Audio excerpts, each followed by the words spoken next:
तो यहाँ पर आज का पहला क्वेश्चन है, वर्तमान समय में भारत में कुल कितने उच्च न्यायालय हैं। देखिए जितने भी क्वेश्चन मैं आपके लिए इस वीडियो में लेकर आया हूँ, अगर आपको उनमें से किसी का भी आंसर पता है तो आप हमें कमेंट बॉक्स में बता सकते हैं। और देखिए वीडियो के लास्ट में आपसे एक क्वेश्चन ज़रूर पूछा जाएगा, आपको उसका आंसर भी हमें कमेंट बॉक्स में ज़रूर बताना है। तो इस क्वेश्चन का राइट आंसर ऑप्शन बी हो जाएगा 25। वर्तमान यानी कि इस समय में भारत में 25 उच्च न्यायालय यानी कि 25 हाई कोर्ट है, आपको याद रखना है।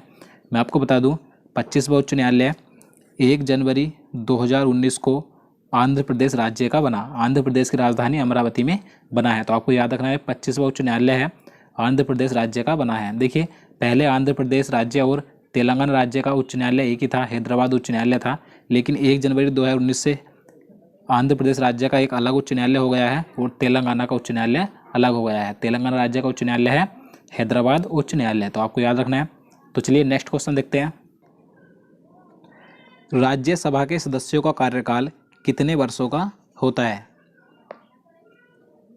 राइट आंसर ऑप्शन सी हो जाएगा 6 वर्षों का। आपको याद रखना है 6 वर्षों का होता है राज्यसभा के सदस्यों का कार्यकाल। देखिए मैं आपको बता दूं राज्यसभा कभी भी भंग नहीं होती है, यह स्थायी सदन है, क्योंकि देखिए इसके 1/3 सदस्य प्रत्येक 2 वर्ष बाद सेवानिवृत्त होते हैं, तो इसलिए राज्यसभा कभी भी भंग नहीं होती है। तो आपको याद रखना है राज्यसभा ये स्थायी सदन है। तो चलिए नेक्स्ट क्वेश्चन देखते हैं। क्वेश्चन नंबर 3 है, होपमैन कप किस खेल से संबंधित है। राइट आंसर ऑप्शन डी हो जाएगा टेनिस से संबंधित। आपको याद रखना है ये जो कप है होपमैन कप, ये टेनिस से संबंधित है। चलिए अगला क्वेश्चन देखते हैं। फतेहपुर सीकरी का निर्माण किसने करवाया था। राइट आंसर ऑप्शन सी हो जाएगा अकबर ने करवाया था। आपको याद रखना है देखिए अकबर ने जब गुजरात पर विजय प्राप्त की थी तो उसकी खुशी में वापस लौटते समय इसने फतेहपुर सीकरी का निर्माण करवाया था, तो आपको याद रखना है। चलिए नेक्स्ट क्वेश्चन देखते हैं। क्वेश्चन नंबर 5 है, जहांगीर के दरबार में पक्षियों के चित्र बनाने वाला महान चित्रकार कौन था। राइट आंसर ऑप्शन बी हो जाएगा मंसूर। आपको याद रखना है जहांगीर के दरबार में जो पक्षियों के चित्र बनाने वाला महान चित्रकार था उसका नाम मंसूर था। और देखिए यहाँ से एक क्वेश्चन अधिकतर एग्जाम में पूछा जाता है कि चित्रकला का स्वर्णकाल किसके शासनकाल को कहा जाता है। तो आपको याद रखना है जहांगीर के शासनकाल को ही चित्रकला का स्वर्णकाल कहा जाता है। तो चलिए नेक्स्ट क्वेश्चन देखते हैं। टीबी रोग की रोकथाम के लिए कौन सा टीका लगाया जाता है। राइट आंसर ऑप्शन डी हो जाएगा BCG का टीका। आपको याद रखना है टीबी की रोकथाम के लिए BCG का टीका लगाया जाता है। चलिए अगला क्वेश्चन देखते हैं। क्वेश्चन नंबर 7 है, प्लासी के युद्ध के समय बंगाल का नवाब कौन था। राइट आंसर ऑप्शन बी हो जाएगा सिराजुद्दौला। आपको याद रखना है उस समय बंगाल का नवाब सिराजुद्दौला था। देखिए प्लासी का युद्ध 23 जून 1757 ईस्वी को अंग्रेजों तथा बंगाल के नवाब सिराजुद्दौला के बीच लड़ा गया था।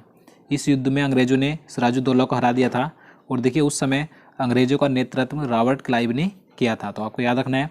चलिए नेक्स्ट क्वेश्चन देखते हैं। पेरियार राष्ट्रीय उद्यान किस जानवर के लिए प्रसिद्ध है। सही आंसर ऑप्शन सी हो जाएगा हाथी के लिए प्रसिद्ध। आपको याद रखना है। और देखिए ये उद्यान कहाँ पर है, ये केरल राज्य में स्थित है। चलिए अगला क्वेश्चन देखते हैं। गरसोप्पा जलप्रपात किस राज्य में स्थित है। राइट आंसर ऑप्शन ए हो जाएगा कर्नाटक राज्य में स्थित है। और ये किस नदी पर स्थित है आपको याद रखना है, ये श्रावती नदी पर स्थित है। और देखिए गरसोप्पा जलप्रपात का अन्य नया नाम क्या है, महात्मा गांधी जलप्रपात, तो आपको ये भी याद रखना है। चलिए अगला क्वेश्चन देखते हैं। क्वेश्चन नंबर 10 है, मनुष्य के शरीर में इंसुलिन का स्राव कहाँ से होता है। राइट आंसर ऑप्शन बी हो जाएगा अग्नाशय से होता है। आपको याद रखना है मनुष्य के शरीर में जो इंसुलिन होता है उसका निर्माण यानी कि वो जो निकलता है तो अग्नाशय से निकलता है। और देखिए ये एक प्रकार का हार्मोन होता है इंसुलिन। और देखिए हमेशा ऊर्जावान रहने के लिए हमारे शरीर में इंसुलिन का निर्माण होना आवश्यक है, तो आपको याद रखना है। नेक्स्ट क्वेश्चन देखते हैं। गुजरात की जीवन रेखा किस नदी को कहा जाता है। राइट आंसर ऑप्शन डी हो जाएगा नर्मदा नदी को। आपको याद रखना है गुजरात राज्य की जीवन रेखा नर्मदा नदी को कहा जाता है। देखिए नर्मदा नदी गुजरात और मध्य प्रदेश राज्य में बहती है और देखिए इसका उद्गम स्थल अमरकंटक है, यानी कि ये अमरकंटक से निकलती है और ये खंबात की खाड़ी में जाकर गिर जाती है। तो आपको याद रखना है। चलिए नेक्स्ट क्वेश्चन देखते हैं।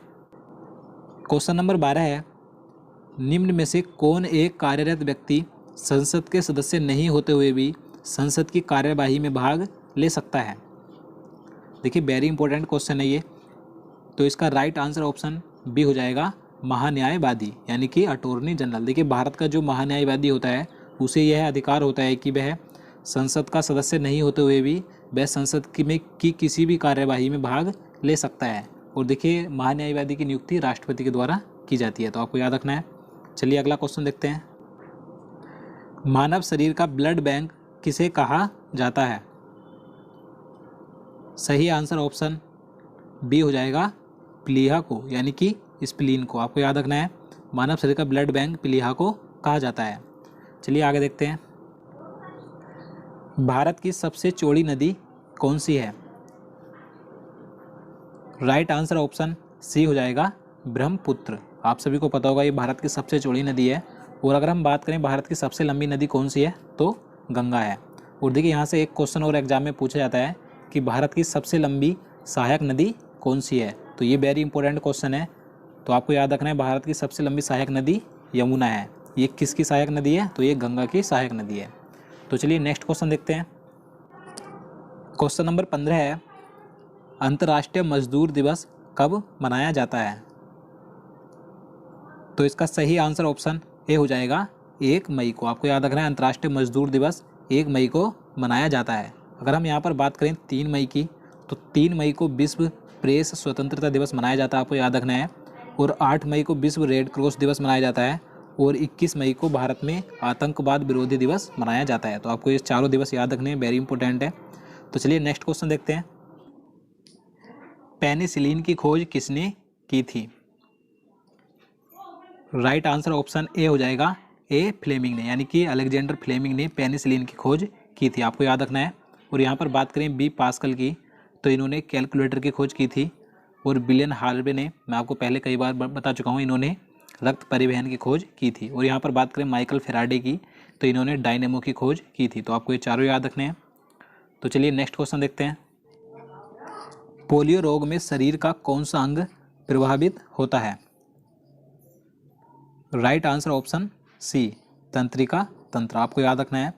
और अगर हम बात करें पोलियो रोग के टीके की खोज किसने की थी, तो आपको याद रखना है जॉन ई साल्क ने की थी। तो ये वेरी इंपॉर्टेंट है, तो आप इसे याद रखिएगा। तो चलिए नेक्स्ट क्वेश्चन देखते हैं। हैजा रोग किसके कारण होता है? राइट आंसर ऑप्शन बी जीवाणु, यानी कि बैक्टीरिया के कारण, दूषित पानी पीने से। आप सभी को पता होगा। देखिए अगर आप चाहते हैं कि इन सभी से होने वाले रोगों का वीडियो मैं आपके लिए एक अलग से बना दूं, तो आप हमें कमेंट बॉक्स में बता सकते हैं। तो चलिए नेक्स्ट क्वेश्चन देखते हैं। संविधान के किस अनुच्छेद का संबंध संविधान संशोधन से है? राइट आंसर ऑप्शन बी अनुच्छेद 368। अनुच्छेद 368 में संविधान संशोधन का प्रावधान किया गया है। आपको याद रखना है। और इसे भाग 20 में रखा गया है। तो आपको ये भी याद रखना है, भाग 20 और अनुच्छेद 368। तो चलिए अगला क्वेश्चन देखते हैं। क्वेश्चन नंबर 20 है, चाय की खेती के लिए उपयुक्त मिट्टी कौन सी है? Right answer option C laterite मिट्टी। देखिए लेटराइट मिट्टी चाय की खेती के लिए उपयुक्त होती है। इसमें लोहा, एल्युमिनियम और चूने की अधिक मात्रा पाई जाती है। तो आपको याद रखना है। चलिए नेक्स्ट क्वेश्चन देखते हैं। स्वतंत्रता प्राप्ति के समय भारतीय राष्ट्रीय कांग्रेस के अध्यक्ष कौन थे? Right answer option C JB Kripalani. आपको याद रखना है जिस समय भारत आज़ाद हुआ था स्वतंत्रता प्राप्ति के समय, उस समय भारतीय राष्ट्रीय कांग्रेस के अध्यक्ष JB कृपलानी थे। नेक्स्ट क्वेश्चन देखते हैं। क्वेश्चन नंबर 22 है, भारत की 22 राजकीय भाषाओं को किस अनुसूची में रखा गया है?